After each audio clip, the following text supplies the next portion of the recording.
আসসালামু আলাইকুম, welcome to matrix academy. আজকে আমি করাবো তোমাদের নবম দশম শ্রেণীর যে ষষ্ঠ অধ্যায় আছে রসায়নের মৌলের ধারণা ও রাসায়নিক গণনা, এই অধ্যায়টা। তো বেশি দেরি না করে অধ্যায়টা শুরু করলাম। দেখো, এখানে সর্বপ্রথমে বলা আছে মোল নিয়ে। মোল কি? মোল হলো রাসায়নিক পদার্থ পরিমাপের একক।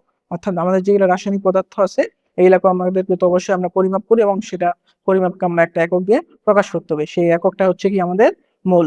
এখন দেখো, 12টি অক্সিজেন পরমাণু, না এটা অণু, কিন্তু O2 বলা আছে। 12টি অক্সিজেন অণু সমান কি 1 ডজন অক্সিজেন অণু, বা 100টি অক্সিজেন অণু সমান কি 1 শতক অক্সিজেন অণু। 1000টি অক্সিজেন অণু সমান কি 1000 অক্সিজেন অণু। তেমনি 6.023 ইন্টু 10⁻23টি অক্সিজেন অণু সমান কি 1 মোল অক্সিজেন অণু। অর্থাৎ 1 মোল অক্সিজেন অণুতে এতগুলা অণু থাকে। কতগুলা? 6.023 ইন্টু 10⁻23টি। এখন এই মানটা সব ক্ষেত্রেই সমান থাকে। এখন ক্ষেত্রগুলো কি দেখো, যে 1 মোল পরমাণুতে কতগুলো পরমাণু থাকে? যে 6.023 ইন্টু 10⁻23টি পরমাণু থাকে। আবার 1 মোল অণুতে কতগুলো অণু থাকে? এতগুলো, অর্থাৎ 6.023 ইন্টু 10⁻23টি অণু থাকে। আবার 1 মোল আয়নেও 6.023 ইন্টু 10⁻23টি আয়ন থাকে। এই জিনিসটা মনে রাখবা, এই সংখ্যাটা কিন্তু অ্যাভোগাড্রোর সংখ্যা বলা হয় এটাকে, অ্যাভোগাড্রোর সংখ্যা। কারণ কি দেখো, এই যে এই সংখ্যাটি পরমাণু, অণু, আয়ন ইত্যাদি সকল ক্ষেত্রেই ব্যবহার করা হয়। এই সংখ্যাটিকে অ্যাভোগাড্রোর সংখ্যা বলা হয়। এখন কোনো পদার্থের যে পরিমাণের মধ্যে 6.023 ইন্টু 10⁻23টি পরমাণু, অণু বা আয়ন থাকে, সেই পরিমাণকে ওই পদার্থের মোল বলা হয়। অর্থাৎ সেটা পরমাণুর ক্ষেত্রে হতে পারে, অণুর ক্ষেত্রে হতে পারে, আয়নের ক্ষেত্রে হইতে পারে। এখন সেখানে যদি এতগুলো তোমার পরমাণু থাকে, পরমাণু হলে পরমাণু, তারপর হচ্ছে অণু হইলে অণু, যতগুলা থাকবে, মানে যেই পরিমাণের ভিতরে এতগুলো থাকবে পরমাণু বা অণু বা আয়ন, সেই পরিমাণটাকে আমি বলবো কি 1 মোল। যেমন 12 গ্রাম কার্বনের মধ্যে 6.023 ইন্টু 10⁻23টি কার্বন পরমাণু থাকে। কারণ কার্বনের ভর কত? 12 গ্রাম, সেজন্য এখানে কতগুলো পরমাণু থাকবে? 6.023 ইন্টু 10⁻23টি। এখন রাসায়নিক পদার্থের অর্থাৎ পরমাণুর ক্ষেত্রে পারমাণবিক ভর অথবা অণুর ক্ষেত্রে আণবিক ভরকে গ্রাম এককে প্রকাশ করলে যে পরিমাণ পাওয়া যায় তাকে ওই পদার্থের মোল বলা হয়। যেমন দেখো, 12 গ্রাম সমান তাহলে কি 1 মোল কার্বন পরমাণু। আবার পানির কি? পানির ভর কত? 18। তাহলে 18 গ্রাম পানি, এর মধ্যে কতগুলো অণু আছে? 6.023 ইন্টু 10⁻23টি অণু আছে। আবার 18 গ্রাম পানি সমান কি 1 মোল। এখন বলছে যে অণুর আণবিক ভর কিভাবে বার করবো? আণবিক ভর বার করা তোমরা হয়তো জানো। যেমন ক্লোরিনের ভর কত? 35.5। এখন এখানে ক্লোরিন 2 মানে বলা আছে, মানে ক্লোরিন অণু বলা আছে। তাহলে 2 ইন্টু ক্লোরিনের ভর কত? 35.5। অর্থাৎ 2 ইন্টু 35.5 দিলে কত হচ্ছে? 71। 71 হচ্ছে ক্লোরিনের ভর, ক্লোরিন অণুর ভর। এবার যেমন সোডিয়াম ক্লোরাইড বলছে, তাহলে সোডিয়ামের ভর কত? সোডিয়ামের ভরের সঙ্গে ক্লোরিনের ভরটা তুমি যোগ দিবা। এখন সোডিয়াম কয়টা আছে? একটা আছে। দুইটা থাকলে দুই দ্বারা গুণ করতা, বা ক্লোরিন একটা আছে, দুইটা বা তিনটা থাকলে সেই সংখ্যা দ্বারা গুণ করতে হয়। সোডিয়ামের ভর 23, ক্লোরিনের ভর 35.5, যোগ করে 58.5। এটা হচ্ছে কি সোডিয়াম ক্লোরাইড। তাহলে 1 মোল সোডিয়াম ক্লোরাইড সমান কত গ্রাম? 58.5 গ্রাম সোডিয়াম ক্লোরাইড। এটা মাথায় রাখবা। এটা কপার সালফেট অর্থাৎ তুতে, এটা এখানে বলা আছে ভরটা, এটা একটু দেখবা। এখন এখান থেকে তোমার কিছু অঙ্ক দিচ্ছে। অঙ্ক বলতে কি উদাহরণগুলো দেখো, যে একটি H2O অণুর ভর কত, অর্থাৎ একটা পানির অণুর ভর কত। এখন দেখো, 1 মোল পানি সমান কত? 18 গ্রাম, এটা তো তোমরা জানো। এখন বলা আছে একটা পানির অণুর ভর কত। এখন 18 গ্রামে অণু কয়টা আছে বলো তো? 6.023 ইন্টু 10⁻23টি। তাইলে তুমি লিখবা কি, যে 6.023 ইন্টু 10⁻23টি পানির ভর, অণুর ভর কত? পানির অণুর ভর 18 গ্রাম। তাহলে একটা পানির অণুর ভর কত হবে? 18কে এই সংখ্যা দ্বারা ভাগ করলে যেটা পাবা সেটাই। ঠিক আছে। আবার বলা আছে 1 গ্রামে H2SO4 এ 1 গ্রাম H2SO4 এ কতগুলো H2SO4 আছে। তাহলে ধরো H2SO4 আগে আণবিক সংখ্যা পার করবা, কত সেটা? 98। তাহলে 98 গ্রামে অণু কতগুলো আছে? এই যে যেটা আমাদের অ্যাভোগাড্রোর সংখ্যা 6.023 ইন্টু 10⁻23টি। তাহলে 1 গ্রামে কতগুলো আছে সেটা বার করবা, 98 দ্বারা ভাগ করবা, উত্তর পাই যাবা। এর বলছে 5 গ্রাম H2 এ কত মোল H2O বিদ্যমান। এখন দেখো, 1 মোল H2O সমান তুমি কত জানো? H2 এর যেটা আণবিক ভর 18 গ্রাম। তাহলে 18 গ্রামে আছে কত মোল? 1 মোল। অতএব 1 গ্রামে আছে কত? 1/18। অতএব 5 গ্রামে আছে কি 5টা উপরে গুণ হবে, তাহলে 5/18 কত? 0.277 মোল H2O। এবার হচ্ছে গ্যাসের মোলার আয়তন। 1 মোল গ্যাসীয় পদার্থে যে আয়তন দখল করে তাকে 1 মোল গ্যাসীয় পদার্থ যে আয়তন দখল করে তাকে ওই গ্যাসের মোলার আয়তন বলে। 0 ডিগ্রি সেন্টিগ্রেড তাপমাত্রা এবং 1 বায়ুমণ্ডলীয় চাপকে প্রমাণ তাপমাত্রা ও চাপ বা আদর্শ তাপমাত্রা ও চাপ, বা সংক্ষেপে আদর্শ বা প্রমাণ অবস্থা বলা হয়। অর্থাৎ প্রমাণ অবস্থা বা আদর্শ অবস্থা বলতে কি বোঝাবে? তাপমাত্রা থাকবে 0 ডিগ্রি সেলসিয়াস এবং বায়ুমণ্ডলে চাপ থাকবে তোমার 1 অ্যাটমসফিয়ার। তাহলে সেটা হচ্ছে কি বলা হয়? প্রমাণ অবস্থা বলা হয়। প্রমাণ অবস্থায় 1 মোল গ্যাসের আয়তন কত হবে? 22.4 লিটার। তাহলে 1 মোল গ্যাসের আয়তন কত প্রমাণ অবস্থায়? 22.4 লিটার। এখন এন দিয়ে কি প্রকাশ করা হয়? মোল সংখ্যা। ডাব্লিউ দিয়ে কি? গ্রাম এককে ভর। তারপর ভি তে কি? লিটার এককে আয়তন। এন তে কি? অণুর সংখ্যা এবং এম তে হচ্ছে আণবিক ভর।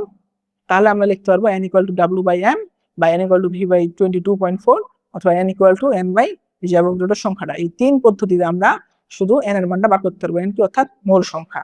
এখন তোমার প্রশ্নে যেভাবে থাকবে সেভাবে তুমি মানে সেই সূত্র অনুযায়ী করতে হবে তোমাকে। যেমন তুমি এখানে দেখো বলছে কি 5 গ্রাম কার্বন ডাই অক্সাইড গ্যাসের প্রমাণ অবস্থায় আয়তন কত। এখন কত গ্রাম বলছে কার্বন ডাই অক্সাইড? 5 গ্রাম।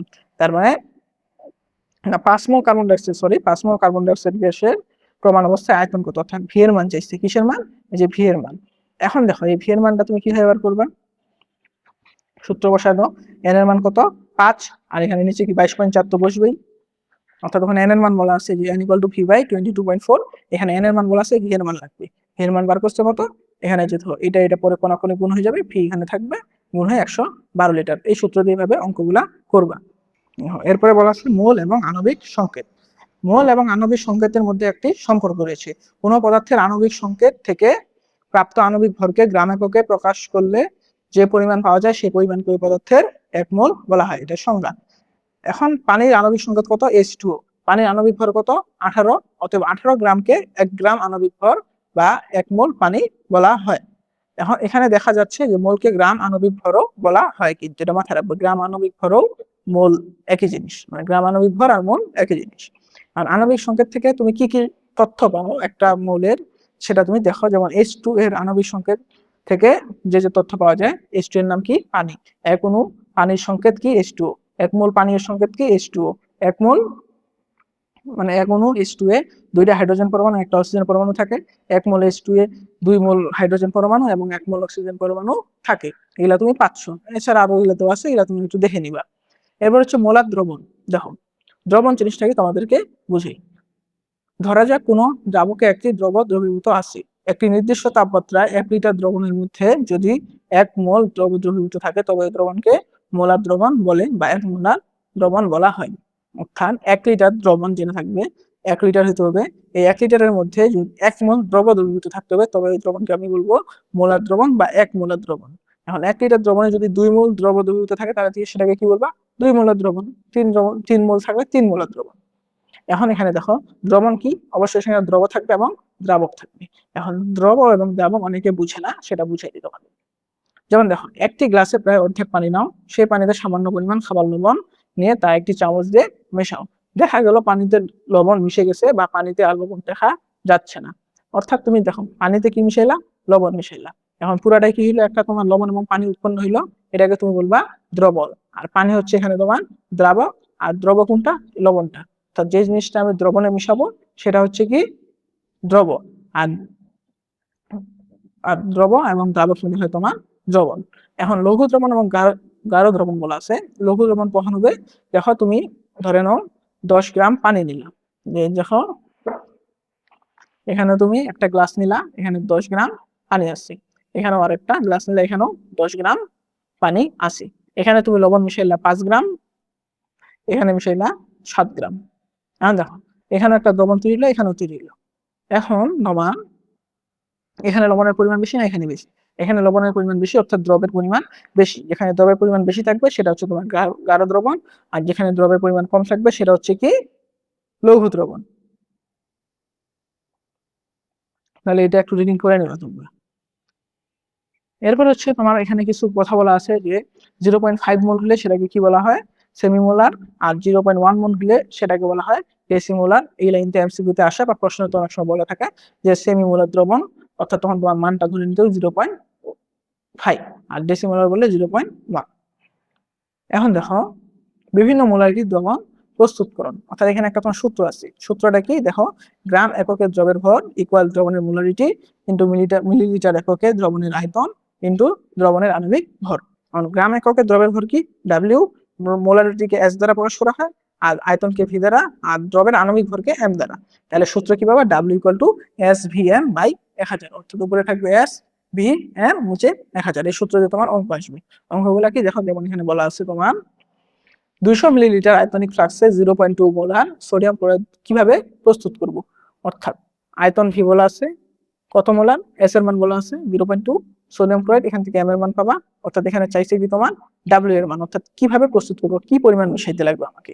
দেখো, তাহলে আমরা জানি W equal to S D M by 1000, তাহলে ডাব্লিউ ইকুয়াল টু এস এর মান কত 0.2, এই যে ভি এর মান 250, তারপর হচ্ছে এম এর মান হচ্ছে এই সোডিয়াম ক্লোরাইড আণবিক ভরটা বার করছে 58.5, ইঞ্চি 1000 দ্বারা ভাগ, অর্থাৎ 2.925 গ্রাম। অর্থাৎ এত পরিমাণ আমাকে সোডিয়াম ক্লোরাইড মিশাইতে লাগবে।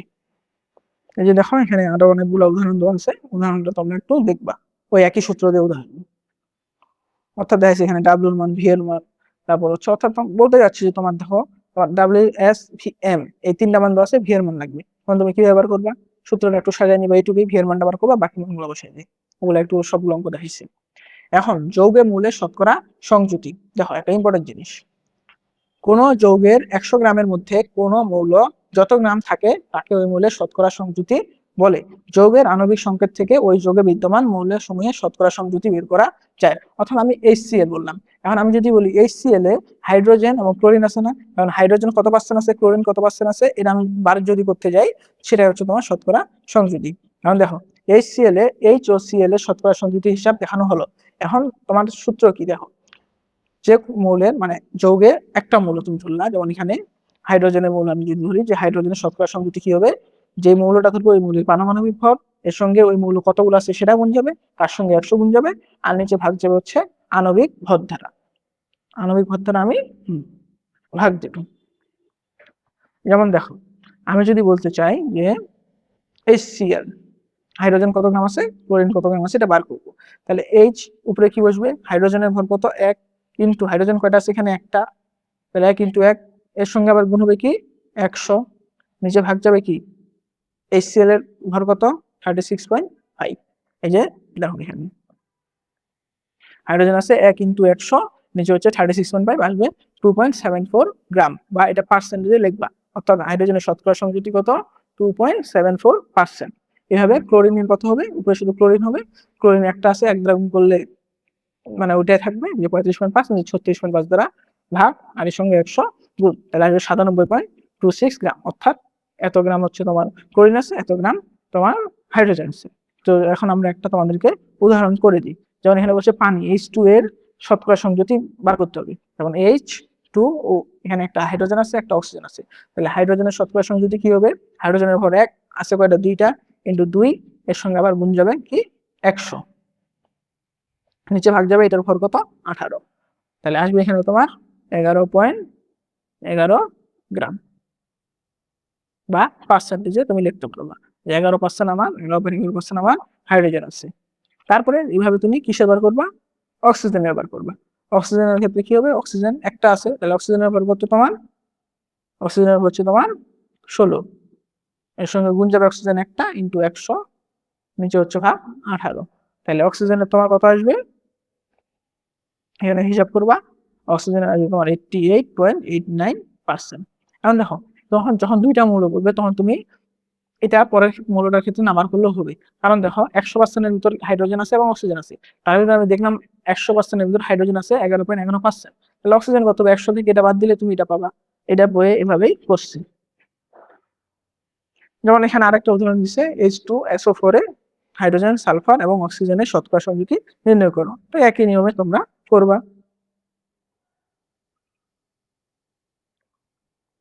এরপর হচ্ছে শতকরা সংযুতি এবং স্থূল সংকেত। দেখো আমরা আণবিক সংকেতের ধারণাটির সাথে ভালোভাবে পরিচিত হয়েছি, অনেকবার ব্যবহার করেছি, এবং আমরা জানি আণবিক সংকেত দেখে আমরা একটি অণুতে কোন পরমাণু কতগুলো আছে বের করতে পারি।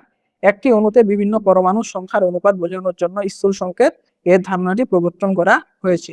যেমন হাইড্রোজেন পার অক্সাইড অণুতে H2O2, যেটা ক্রীড়া সংকেত, 2টি হাইড্রোজেন এবং 2টা অক্সিজেন পরমাণু রয়েছে, কিন্তু তোমরা দেখতে পাচ্ছ হাইড্রোজেন পার অক্সাইডে হাইড্রোজেন ও অক্সিজেনের পরমাণু সংখ্যা যথাক্রমে 2 এবং 2, কাজে তাদের অনুপাত কি 1:1। তাহলে এর স্থূল সংকেত কি হবে HO, শুধু HO। অর্থাৎ আমরা যখন পড়ছিলাম হয়তোবা যে এই সংখ্যাগুলোকে যদি একটা নির্দিষ্ট সংখ্যা দ্বারা দুইটাকে বিভাজ্য মানে ভাগ করা যায় তখন সেটা আমরা ওভাবে বসাইতে লাগবে অনুপাতটা আর কি।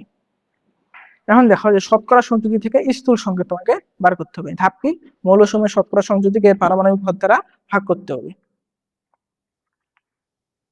ভাগফলগুলোর মধ্যে যে সংখ্যাটা ক্ষুদ্রতম সেই সংখ্যা দিয়ে ভাগফলগুলোকে আবার ভাগ করতে হবে। তারপর যেটা সংখ্যা নিকটতম পূর্ণ সংখ্যা পরিণত করার জন্য যে কোনো সংখ্যাতে গুণ করতে হবে। অর্থাৎ এখানে তুমি এগুলো পড়ার দরকার নেই, তুমি ডাইরেক্ট আমি তোমাদেরকে দেখাচ্ছি যে কিভাবে করবা। যেমন এখানে একটা প্রশ্ন বলছে যে ধরা যাক কোনো যৌগে কার্বনের শতকরা সংযুতি 92.31%।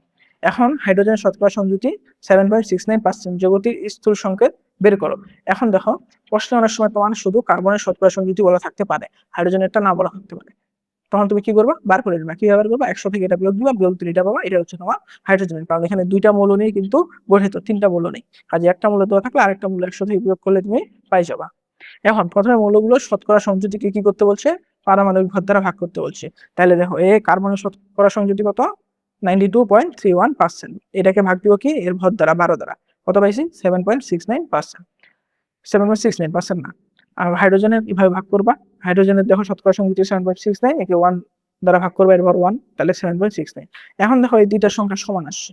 এখন যদি এটা সংখ্যা বড় এটা ছোট হইতো তাহলে তুমি কি করতা? ছোট সংখ্যাটা নিতা কিন্তু। ঠিক আছে? যখন দুইটার সংখ্যা সমান তাহলে একটা নিবা, এই সংখ্যাটাকে আবার ওই সংখ্যা দ্বারা ভাগ করবা। যে 7.69 ধরে নিলাম, এটাকে নিলাম, এই ওই সংখ্যাটা দিয়ে এটাকে আবার ভাগ দিব, এটাকে ভাগ দিব। অর্থাৎ 7.69 দিয়ে এটাকে ভাগ দিব, এটাকে ভাগ দিব, 1 পেয়েছি। তাহলে স্থূল সংকেত কি হবে আমার মূলত? অতএব মানগুলো এবং মূলের প্রতীক সংকেত আকারে লিখলে স্থূল সংকেত পাওয়া যাবে।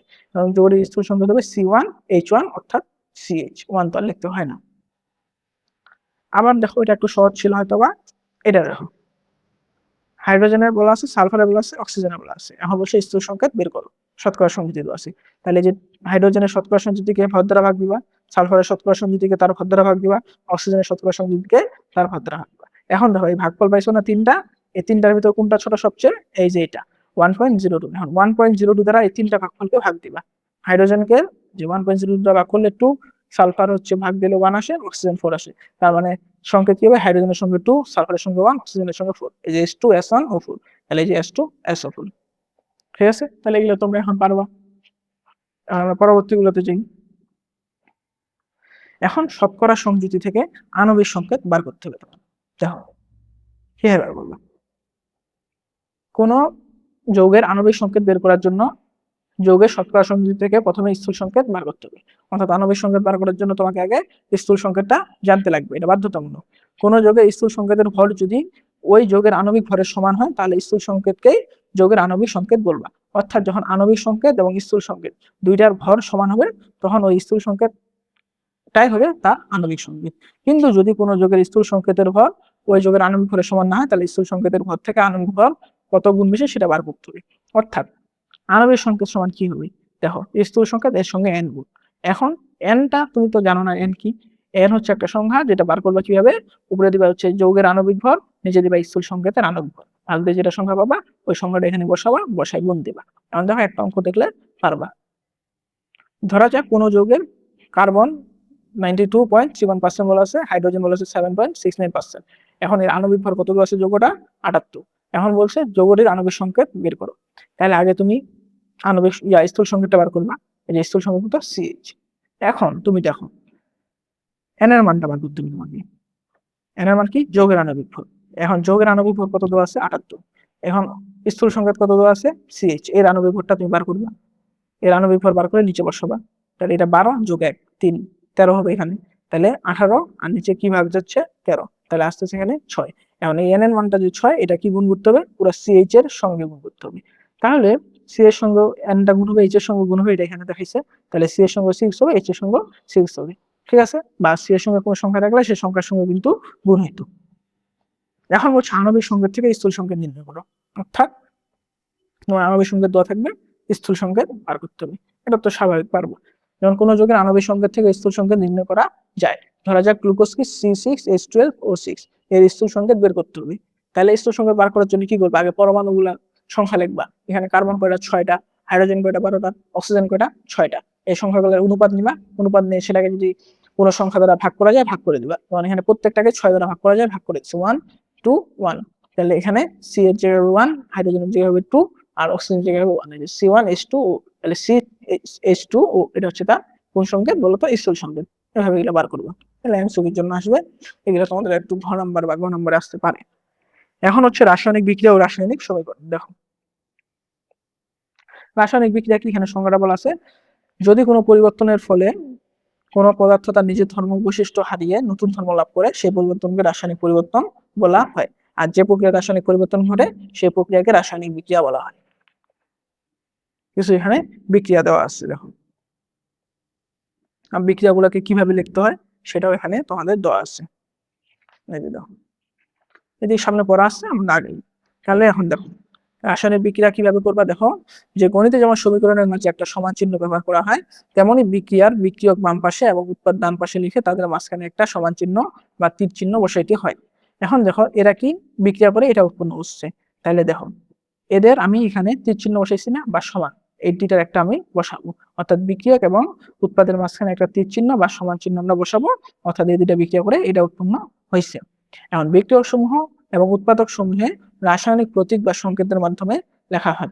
সমূহকে রাসায়নিক প্রতীক বা সংকেতের মাধ্যমে লেখা হয়। বিক্রিয়ায় একাধিকবার বিক্রিয়ক থাকলে বিক্রিয়ক সমূহের মাঝে যোগ চিহ্ন দিতে হয়, এবং একাধিক উৎপাদ থাকলে উৎপাদ সমূহের মাঝেও যোগ চিহ্ন দিতে হয়। কারণ এখানে দুইটা বিক্রিয়ক আছে, তাহলে দুইটার মাঝখানে আমি যোগ চিহ্ন দিছি। উৎপাদ একটা আছে, দুইটা থাকলে এই উৎপাদ দুইটার মাঝখানে আমি যোগ চিহ্ন দিলাম। অবশ্যই যে প্রক্রিয়ার সমীকরণের বাম পাশের বিভিন্ন মৌলিক পরমাণু সংখ্যা এবং ডান পাশের ওই একই মৌলিক পরমাণু সংখ্যা সমান করা হয়, সেই প্রক্রিয়াকে রাসায়নিক সমীকরণের সমতা বলা হয়। সমতা বলতে কি বোঝাচ্ছে? দেখো বিক্রিয়াটা কি ছিল আমার, যে H2O2 বিক্রিয়া আমরা H2O উৎপন্ন হবে, কিন্তু দেখো হাইড্রোজেন আছে কয়টা? এখানে দুইটা, এখানেও ছিল দুইটা। এখানে অক্সিজেন কয়টা ছিল? দুইটা। অক্সিজেন এখানে হয়ে গেছে একটা। তাহলে পরমাণুটা তার সমতা আছে কি, যে পাশে পরমাণু ছিল অক্সিজেনের দুইটা, এখানে আসে গেছে একটা। এটাকে তোমাকে সমতা করতে হবে। এই সমতা করার জন্য তুমি এখানে উৎপাদ এবং বিক্রিয়ককে বিভিন্ন সংখ্যা দ্বারা গুণ করতে পারো। যেমন এখানে আমি 2 নিলাম, দুইটা হাইড্রোজেন, তাহলে কি এখানেও দুইটা পানি নিলাম, মানে পানির সঙ্গে 2 নিলাম, তাহলে কি হচ্ছে দেখো এখানে দুইটা হাইড্রোজেন, 2 দিয়ে কত, এখানে 4, এখানেও কয়টা, 2 দিয়ে 4টা।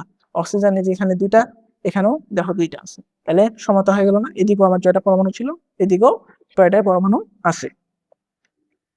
কোনো বিক্রিয়া সমতা না করেও বিক্রিয়া দেখানো যায়, তখন সমান চিহ্ন না দিয়ে তীর চিহ্ন ব্যবহার করতে হয়। যে দেখো কখনো বিক্রিয়া সমতা না করে দেখা যায়, যেমন এইভাবে যখন আমরা সমতা ছাড়া দেখাবো তখন আমরা তীর চিহ্ন ব্যবহার করব, ঠিক আছে। অনেক সময় বিক্রিয়ক এবং উৎপাদের ভৌত অবস্থা উল্লেখ করেও রাসায়নিক সমীকরণ লেখা হয়। ভৌত অবস্থা বলতে কি, যে পদার্থটা কি অবস্থায় আছে। যেমন এখানে আমি বললাম হাইড্রোজেন জি দিছি, জিতে কি বলতো গ্যাস, অক্সিজেন জি দিছি গ্যাস, এল তে হচ্ছে লিকুইড, আর এস তে হচ্ছে সলিড। যখন এস থাকবে সেটা হচ্ছে সলিড হবে। তাহলে এটা বাকিগুলো পড়বা। তারপর বলা আছে, তবে যদি কোনো বিক্রিয়ায় তাপ উৎপন্ন হয় বা তাপ শোষিত হয়, সেটা কিন্তু দেখানো যায়, যে কি পরিমাণ তাপ উৎপন্ন হয়েছে, কি পরিমাণ তাপ শোষিত হয়েছে।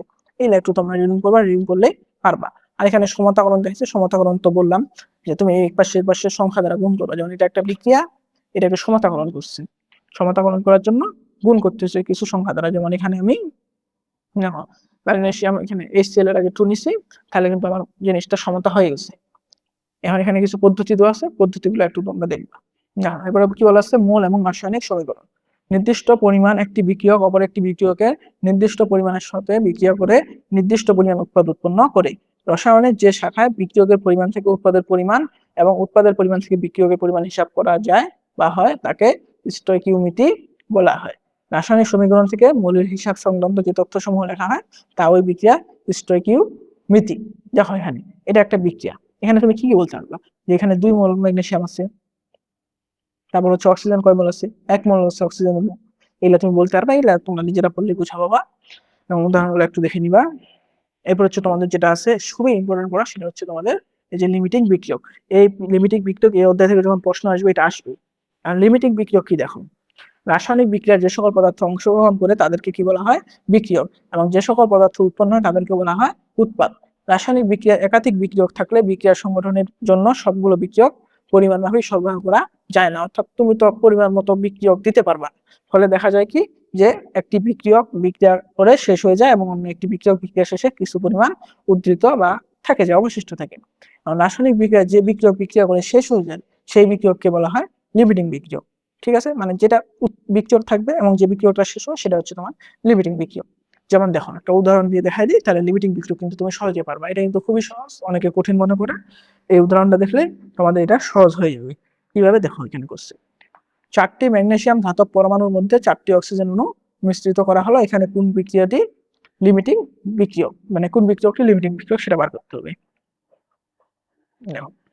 ম্যাগনেসিয়াম এর সঙ্গে অক্সিজেন হচ্ছে যুক্ত, কি হচ্ছে ম্যাগনেসিয়াম অক্সাইড। আচ্ছা দাঁড়াও, এটা আরো উদাহরণ আমরা যাই, সহজ কিছু উদাহরণে তোমাদেরকে বুঝাই দিই।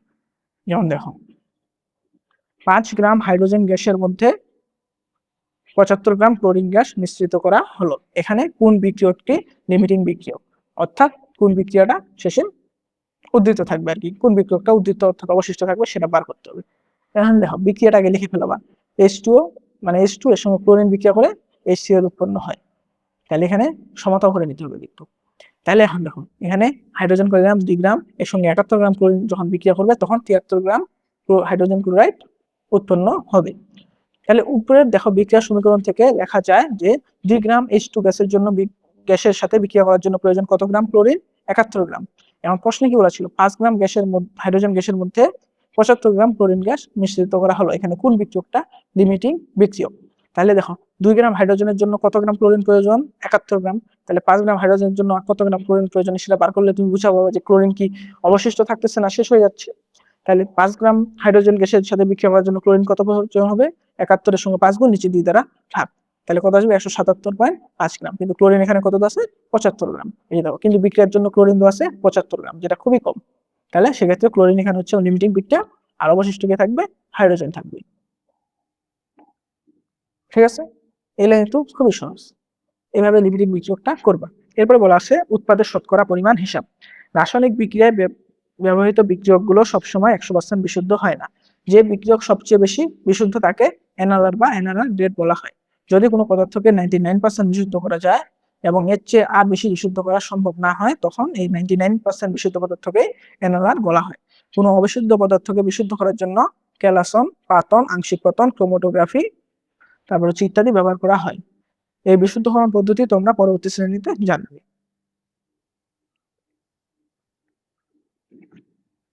আবার এখানে তোমাদের তেমন কিছু পড়া নাই, এখানে একটা সূত্র দিতে কি বলছে যে এক বা একাধিক বিশুদ্ধকরণ পদ্ধতি প্রয়োগ করেও অনেক পদার্থকে 100% বিশুদ্ধ করা যায় না।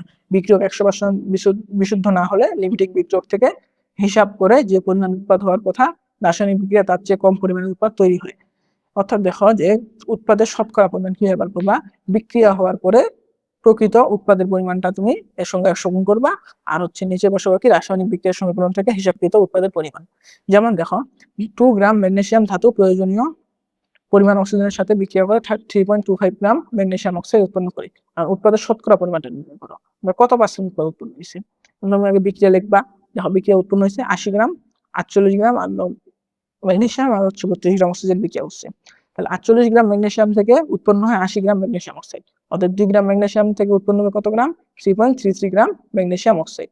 এখন বিক্রিয়া হওয়ার পরে ম্যাগনেসিয়াম অক্সাইডের প্রকৃত উৎপন্ন হয়েছে কত, 3.25 গ্রাম।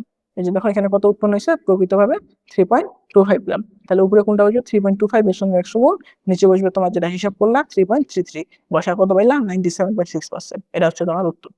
উদাহরণগুলো করবা। এখন এই অধ্যায়টা তোমাদের কিন্তু মোটামুটি শেষ, এখন তোমাদেরকে বইয়ের পড়াটা ভালোভাবে পড়তে হবে, এরপরে গাইড খুলবা, গাইডে যেগুলো বোর্ডের অঙ্ক আছে এগুলো করবা, করলে তোমাদের যথেষ্ট। এখন এই অধ্যায় থেকে কিন্তু সবচেয়ে বেশি আসে তোমার ওই লিমিটিং বিক্রিয়া, আর তোমার ঘ নম্বরে আসে, আর ক নম্বরে আসে কি ওই যে তোমার W=SVM/1000 এই সূত্র দিয়ে অঙ্ক। এগুলো যদি তোমরা করতে পারো তাহলে কিন্তু তোমাদের এই অধ্যায়ের কোনো সমস্যা থাকবে না। এখন ভিডিওটা কেমন লাগলো অবশ্যই কমেন্ট করে জানাও, যদি পড়ার কোনো ভুল থাকে সেটা অবশ্যই জানাবা, আর হচ্ছে সামনে কোন অধ্যায়ের ভিডিও চাও সেটা কমেন্ট করে জানাও, আর চ্যানেলটাকে সাবস্ক্রাইব করবা, ভিডিওতে একটা লাইক দিবা। আজকের মতো এখানে শেষ করলাম। আসসালামু আলাইকুম।